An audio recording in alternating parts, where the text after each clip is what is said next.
Hello, this is Nas from NB Lessons. Hope you all are doing well. Today I am going to shift gears and I'm going to go ahead and start teaching algebra. Besides, I've been teaching you guys about networking, computer networking.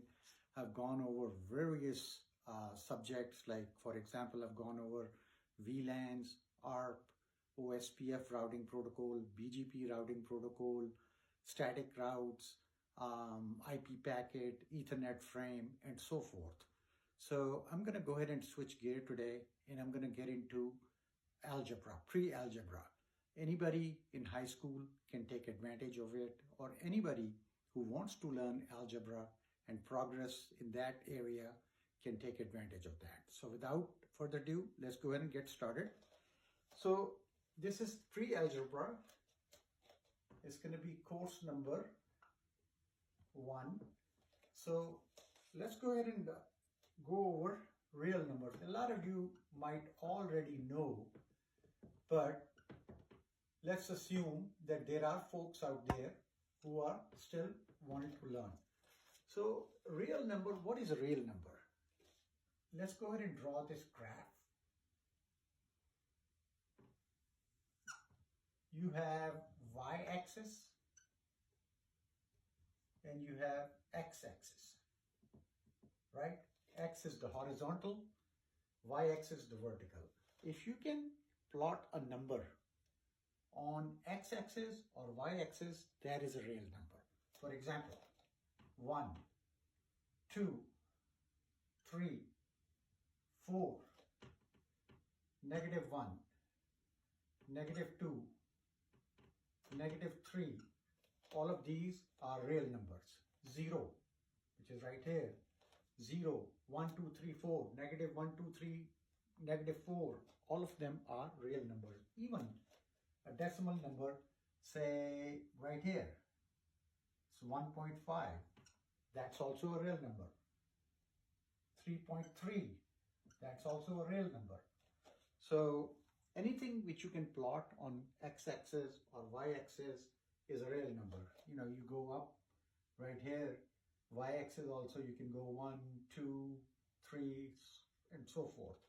So any number which can reside on a horizontal axis or vertical axis is classified as real numbers. Okay. Next, let's get into what are irrational numbers. As the name sounds, irrational, the numbers are irrational. In other words, they don't have any pattern, and you don't see those numbers in daily life. So let's look at some examples. So for example, pi, okay, pi, which is equal to 3.1459, and it goes on and on and on. So that is basically an irrational number, okay?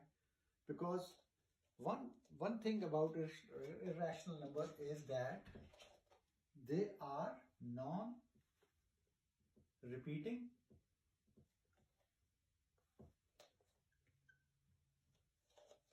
and have infinite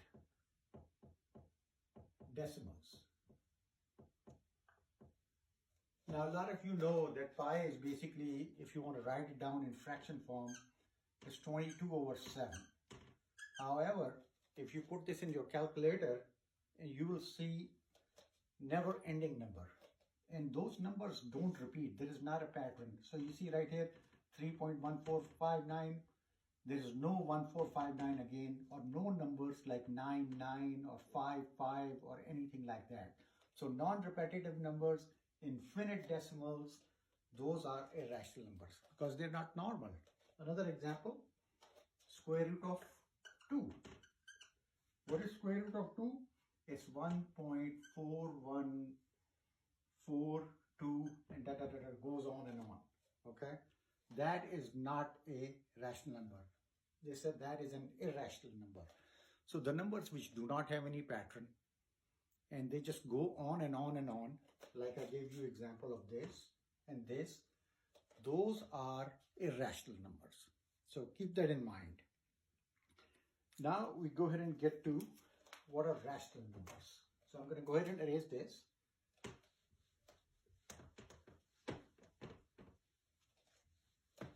So rational numbers are numbers which can be written as fractions also.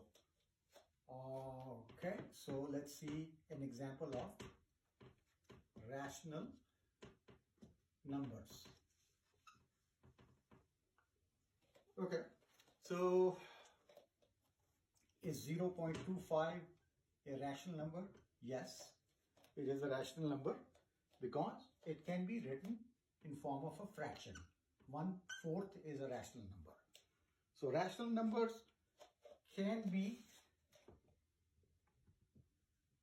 written as fractions. 0.25, yes, it is, has a fraction. 0.5, yes, it's 1/2. All right, 3/4, that is 0.75, so that's a fraction. So all of these numbers which can be written in form of fraction are rational numbers. Even 2, let's say number 2, okay, it can be written in form of fraction. I can write it down as 2/1. It's still 2. I can say 6.25. Is that a rational number? Yes, because I can do 6.25 divided by 1 gives me still 6.25. As you know, anything divided by 1, it's the same thing. So rational numbers can be written as fractions. The number which can be written as fractions. So pretty much all numbers are written as fractions. Let's say we look at is 2/3 a rational number? Let's look at it. So if you divide 2 by 3, you get 0.6666, and this number keeps on repeating. This dash on top of 6 demonstrates that this the series of 6 is infinite. So yes, that is a fraction. Let's see, is -7/8 a rational number? Yes, it is. This negative sign has nothing to do with rational numbers. It doesn't matter as long as it can be converted into a fraction form. Your numbers are rational. So I think I'm going to stop right here. I'm going to come back with part 2, where I will talk about integers, real numbers, whole numbers, and so forth. So see you in next topic. Stay tuned. And if you like the content, go ahead and give me a like. Thank you.